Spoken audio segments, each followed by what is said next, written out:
Sir ಇನ್ನೊಂದು point, ನಿಮ್ಮನ್ನ ಹೆಚ್ಚಾಗಿ ಜನ ದೇವೇಗೌಡರು ಬೈಟ್ ಕೊಡೋ ಟೈಮಲ್ಲಿ ಅವ್ರ ಹಿಂದೆ ನಿಂತಿರೋದು ನೋಡಿದ್ದಾರೆ, ಮತ್ತೆ ಕೆಲವೊಂದು ಟೈಮಲ್ಲಿ ನೀವೇ ನಿಂತ್ಕೊಂಡು ಮೀಡಿಯಾ ಮುಂದೆ ಮಾತನಾಡುವಂತದ್ದನ್ನ ನೋಡಿದ್ದಾರೆ, ಕುಮಾರಣ್ಣ ಪಕ್ಕದಲ್ಲಿ ನಿಂತ್ಕೊಂಡು ಮಾತಾಡೋದನ್ನ ನೋಡಿದ್ದಾರೆ. ನಿಮ್ಮ ಬಗ್ಗೆ ತುಂಬಾ ಜನಕ್ಕೆ ಆಸಕ್ತಿ, ಯಾರು ಇವರು, ಯಾಕೆ ದೇವೇಗೌಡರ ಹಿಂದೆನೆ ಇರ್ತಾರೆ ಅಂತ. ಒಂದು ಆ, ಒಂದು ಬ್ಯಾಡ್ ಇನ್ಸಿಡೆಂಟ್, ಯಾವುದೋ ಒಂದು ಪರ್ಟಿಕ್ಯುಲರ್ ಬಿಂಬಿಸುವಂತ ಪ್ರಯತ್ನ ಆಯ್ತು. ದೇವೇಗೌಡರ ಮನೆಯಲ್ಲಿ ಅಡಿಗೆ ಭಟ್ಟನಾಗಿದ್ರು, ತರಕಾರಿ ತಂದು ಕೊಡ್ತಿದ್ರಂತೆ, ಅವ್ರು ಇವತ್ತು ದೊಡ್ಡವರು ಅನ್ನೋ ತರ ಬಿಂಬಿಸುವಂತ ಪ್ರಯತ್ನ. ತರಕಾರಿ ತಂದು ಕೊಡುವಂತ ಕೆಲಸ ಏನಾದ್ರು ಮಾಡ್ತಿದ್ರ ಅಲ್ಲಿ? ಸರ್ ಒಂದೇಳ, ಫಸ್ಟ್ ಆಫ್ ಆಲ್ ನಾನು ಯಾರಿಗೂ ಡ್ರೈವರು ಆಗಿರ್ಲಿಲ್ಲ, ತರಕಾರಿ ತಂದು ಕೊಡ್ತಾ ಇರ್ಲಿಲ್ಲ.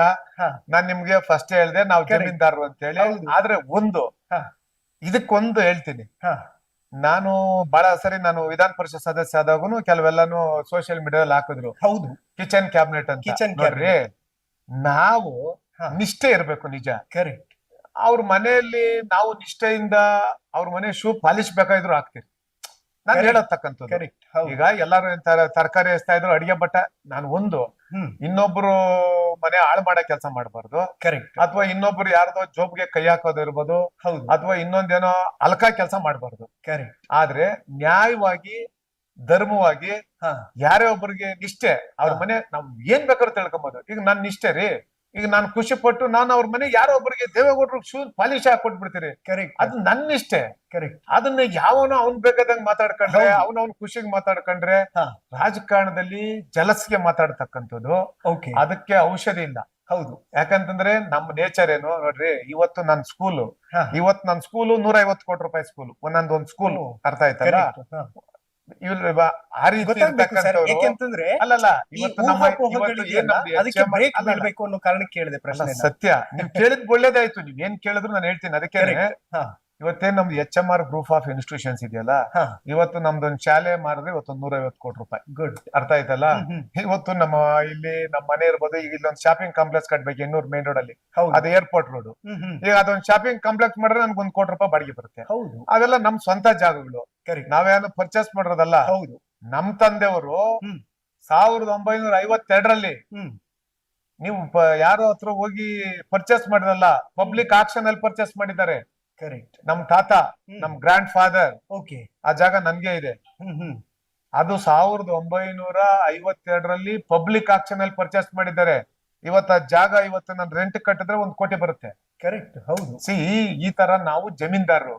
ಯಾವನೋ ಏನೋ ರೋಡ್ ಮಾತನಾಡ್ತಾನೆ ಅಂತಂದ್ರೆ, ರಾಜಕಾರಣದಲ್ಲಿ ನೋಡಿ, ಅಧಿಕಾರ ಎಲ್ಲಾರ್ಗು ಸಿಗೋದಿಲ್ಲ. ಕರೆಕ್ಟ್. ಪೂಜ್ಯ ದೇವೇಗೌಡರು ಸಾಹೇಬ್ರು ನನ್ನನ್ನ ಸೆಂಟ್ರಲ್ ಬೋರ್ಡ್ ಮೆಂಬರ್ ಮಾಡಿದ್ರು, 3 ಬಾರಿ ಮಾಡಿದ್ರು. 9 ವರ್ಷ ನಾನು ಸೆಂಟ್ರಲ್ ಬೋರ್ಡ್ ಮೆಂಬರ್ ಇದ್ದೆ. ಮತ್ತೆ ಇಲ್ಲಿ ರಾಜ್ಯದಲ್ಲಿ ಕುಮಾರಣ್ಣವ್ರ ರಾಜ್ಯದ ಮುಖ್ಯಮಂತ್ರಿ ಆಗಿದ್ದಂತ ಸಂದರ್ಭದಲ್ಲಿ ನಾನು ವಿಧಾನ ಪರಿಷತ್ ಸದಸ್ಯನಾಗಿ, ಶಾಸಕನಾಗಿ 1 ಬಾರಿ ಕೆಲಸ ಮಾಡಿದ್ದೀನಿ. ಈಗ ನಾನು ನಿರಂತರವಾಗಿ 1998, ಇವತ್ತು ಇದೆ ಮುದ್ರಂಗೇಗೌಡರು ರೇಟಿಂಗ್ ಅಲ್ಲಿ ಬರ್ಕೊಟ್ಟಿರ್ತಕ್ಕಂಥದ್ದು, 1998, 99, ಆವತ್ತಿಂದ 2025 ಸುಮಾರು 25-26 ವರ್ಷದಿಂದ ನಿರಂತರವಾಗಿ ಒಂದೇ ಪಕ್ಷದಲ್ಲಿ ಇದ್ದೀವಿ. ಆಮೇಲೆ ನಾನು ಆ ಕುಟುಂಬದ ಬಗ್ಗೆ ಬಹಳ ನಿಷ್ಠೆಯನ್ನು ಹೊಂದಿದ್ದೀನಿ. ಆಮೇಲೆ ಆ ಕುಟುಂಬದ ಬಗ್ಗೆ ಅಪಾರವಾದ ಗೌರವ ಇದೆ.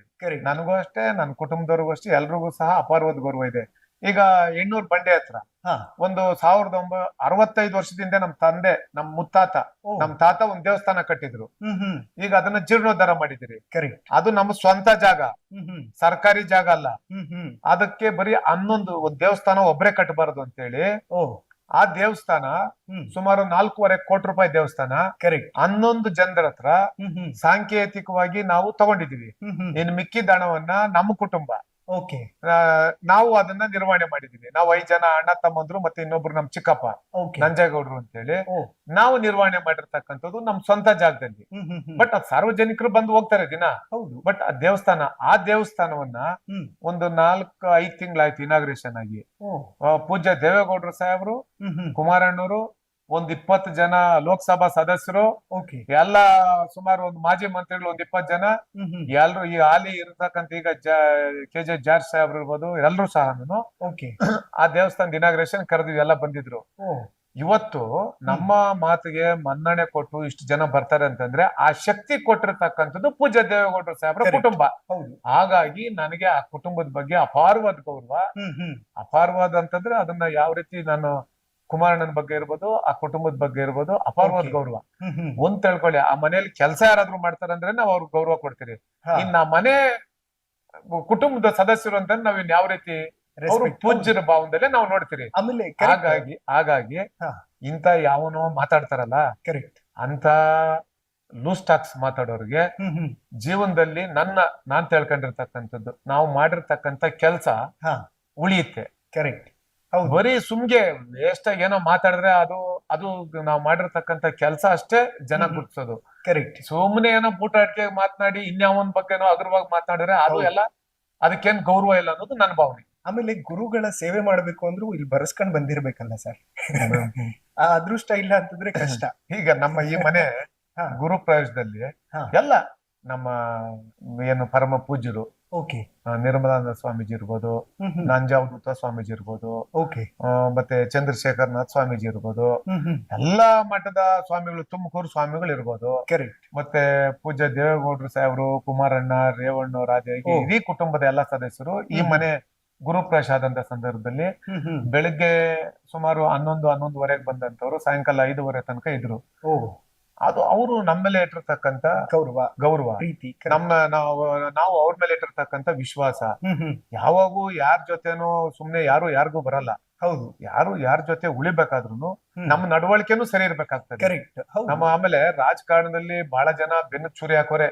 ಆಮೇಲೆ ನೀವು 100 ಒಳ್ಳೆ ಕೆಲಸ ಮಾಡಿ, ಓಕೆ, ನೀವು 100 ಒಳ್ಳೆ ಕೆಲಸದಲ್ಲಿ ಒಂದೇ ಒಂದು ತಪ್ಪು ಕೆಲಸ ಮಾಡ್ಬಿಡಿ. ಆಗ ಏನಾಗ್ತದೆ, ಆ 99 ಒಳ್ಳೆ ಕೆಲಸ ಬಿಟ್ಬಿಡ್ತಾರೆ. ಓಕೆ, ಆ ಒಂದನ್ನೇ ಎತ್ತು ತೋರಿಸ್ತಾರೆ. ಹೌದು. ಮನುಷ್ಯ ಅಂತಂದ್ರೆ ಎಡುತ್ತಕ್ಕಂಥದ್ದು, ಸಣ್ಣ ಪುಟ್ಟ ತಪ್ಪು ಮಾಡ್ತಕ್ಕಂಥದ್ದು ಎಲ್ರೂ ಮಾಡ್ತಾರೆ. ನಾವೇನು ಆಮೇಲೆ ರಾಜಕಾರಣದಲ್ಲಿ ಇನ್ನೊಂದೇನು ಗೊತ್ತಾ, ನಾವು ಎಲ್ರೂ ಸಹನು ನಮ್ ಬಗ್ಗೆ ಒಳ್ಳೇದೇ ಮಾತನಾಡ್ಬೇಕು. ನಮ್ಮನ್ನ ಯಾವಾಗೂ ಸಹನು ಹೊಗಳ್ಬೇಕು. ನಮ್ಗೆ ಯಾವಾಗೂ ಜೈಕಾರ ಆಗ್ಬೇಕು ಅನ್ನೋ ನಿರೀಕ್ಷೆನ ರಾಜಕಾರಣಿಗಳು ಯಾವತ್ತೂ ಇಟ್ಕೊಂಬಾರ್ದು. ಯಾಕೆ ಅಂತಂದ್ರೆ ರಾಜಕಾರಣಿಗಳಿಗೆ ಎನಿಮಿಗಳು ಜಾಸ್ತಿ. ರಾಜಕಾರಣ ನನಗ್ ಗೊತ್ತಿರಾಗಿ ನಾನ್ ನೋಡಿರ್ತಕ್ಕಂಥದ್ದು, ನೀರು ಹರಿತಾ ಇರ್ತದಲ್ಲ, ಹರಿಯ ನೀರ್ಗೆ ವಿರುದ್ಧವಾಗಿ ನಾವು ರಾಜಕಾರಣ ಮಾಡ್ತಾ ಇದ್ದೀವಿ. Okay, correct. ರಾಜಕಾರಣ ಮಾತ್ರ ಯಾಕೆ ಅಂತಂದ್ರೆ ಇಲ್ಲಿ ನಮ್ಮ ಹತ್ರ ಎಲ್ಲಾ ಅನುಕೂಲ ಪಡ್ಕೊಂಡು ಹೋಗಿರ್ತಾರೆ. ಈಗ ಯಾರೋ ಬಂದಿರ್ತಾರೆ, ಏನೋ ಒಂದ್ ಸಹಾಯ ಮಾಡಿರ್ತೀವಿ, ಇನ್ನೊಂದ್ ದಿವಸ ಬರ್ತಾರೆ, ಅವ್ರು ಸಹಾಯ ಮಾಡಕ್ ಆಗಲ್ಲ.